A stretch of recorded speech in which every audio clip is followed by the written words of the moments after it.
Hello everyone, সবাই কেমন আছো? আবার একটা ভিডিও নিয়ে চলে আসলাম তোমাদের সাথে শেয়ার করার জন্য। সবাই জানো যে আজকে গুরু পূর্ণিমা, তার মধ্যে আবার বৃহস্পতিবার। এমনি বৃহস্পতিবার পুজো করতে লেট হয়ে যায়, দেরি হয়ে যায়, তার মধ্যে আবার গুরু পূর্ণিমা, পুজোর কাজটা একটু বেশিই আছে। তা আজকে দেখো, বৃহস্পতিবার করে আমি মা লক্ষ্মীকে এইভাবে স্নান করিয়ে এই যে শাড়ি পরাই, যে শাড়ি পরিয়েছি দেখো। একদিন একটা বৃহস্পতিবারে শাড়ি পরে, একটা বৃহস্পতিবারে তাকে ঘাগরা পরানো হয়। এবারে এইভাবে শাড়িটা নিয়ে এসে তাকে পরানো হচ্ছে। আবার দেখতে হবে তার যে বাহন আছে তার যাতে মুখ ঠুক ঢেকে না যায়। সুন্দর করে এই যে মা লক্ষ্মীকে দেখো আমি কী সুন্দর করে শাড়ি পরাচ্ছি। সুন্দর করে নিজে হয়তো খুব ভালো পরতে পারি না, কিন্তু চেষ্টা করি মা লক্ষ্মীকে যাতে একটু ভালো করে পরাতে পারি। এই যে সুন্দর করে আঁচলটা আগে বানিয়ে নিই।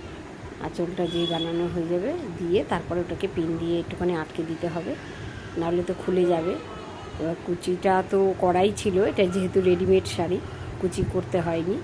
এভাবে কুচিটা আঁচলটা শুধু বানালেই হলো। এইভাবে আঁচলটা দিয়ে ভালো করে পেছনে টেনে ধরে ওখানটা একটা পিন আটকে দিলে তাহলে খুব সুন্দর করে শাড়িটা পরানো হয়ে যাবে। তোমরা একটু ভালো করে দেখো, খুব কী সুন্দর দেখতে লাগছে মাকে। আর যেহেতু লক্ষ্মী মা, সেহেতু একটু লাল লাল টাইপের শাড়ি পরালেই ভালো লাগে।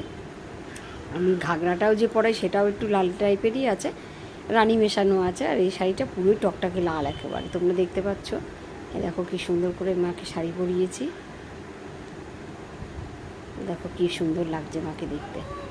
এই যে পুরো শাড়িটা, টোটাল শাড়িটা আমার এইভাবে পরানো হয়ে গেল।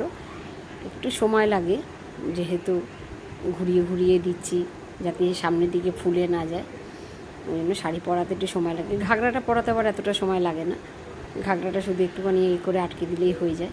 এই যে পেছনে আমি আঁচলটা হয়ে গেছে, যেহেতু একটা পিন দিয়ে আমি আঁচলটা আটকে দিলাম। তারপরে আমি মাকে এক এক করে মার যত গয়না আছে সেগুলো আমি পরাবো। আজকে আমি নতুন একটা জিনিস মাকে পরাবো, তোমরা দেখবে। দেখো, এই যে মার জন্য আমি শাখা নিয়ে এসেছি, অরিজিনাল শাখা কিন্তু এগুলো। এই যে শাখাটা পরালাম, তারপরে দেখো পলাটা একটু ডিজাইন করা আছে গোল্ডেন, পলাটাও পরিয়ে দিলাম। শাখা পলা দুটোই মাকে পরানো হয়ে গেল এই হাতে। এবার এই হাতে পরিয়ে দিলাম, কি ভালো লাগছে দেখতে দেখো। আমি মাকে এমনি বালা চুড়ি এগুলোই পরিয়েছি এতদিন, শাখাটা পরানো হয়নি। আমি আজকে প্রথম মাকে শাখা পলা সব পরালাম।